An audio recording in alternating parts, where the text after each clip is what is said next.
Welcome to Nisa kitchen. இப்போ beef 65 அதாவது chicken வறுவல் மாதிரியே பீஃப் வறுவல் எப்படி பண்ணுறதுன்னு பார்க்கலாம்.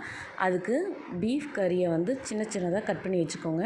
அது கூடவே அரை டீஸ்பூன் அளவுக்கு மஞ்சள் தூள், அரை டீஸ்பூன் அளவுக்கு இஞ்சி பூண்டு விழுது, அரை டீஸ்பூன் அளவுக்கு உப்பு சேர்த்து நல்லா வேக வச்சுக்கலாம். நல்லா வெந்ததுக்கு அப்புறமா இந்த பாருங்கள், தண்ணி இல்லாமல் நல்லா ட்ரையாக இருக்கணும். இது கூட இப்போ மசாலா சேர்த்துக்கலாம். 1 ஸ்பூன் அளவுக்கு மிளகாய்த்தூள், அரை ஸ்பூன் அளவுக்கு மஞ்சள் தூள், 1/4 டீஸ்பூன் அளவுக்கு பட்டை கிராம்பு தூள், அரை டீஸ்பூன் அளவுக்கு கரம் மசாலா தூள், இது கூடவே மிளகுத்தூள் அரை ஸ்பூன் சேர்த்து நல்லா மிக்ஸ் பண்ணி விட்டுக்கலாம்.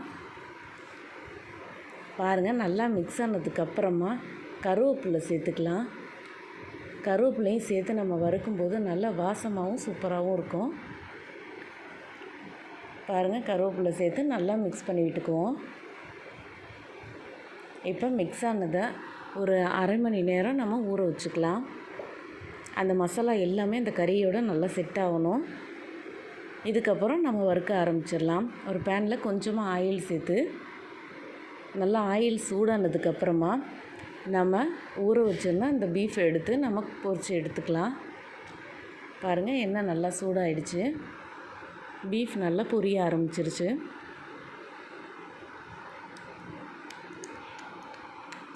பாருங்கள், நல்லா பொரிஞ்சு பாருங்கள் எவ்வளோ சூப்பராக சிக்கன் 65 எப்படி இருக்குமோ அதே மாதிரி பீஃப் 65 சூப்பராக வந்திருக்கு பாருங்கள்.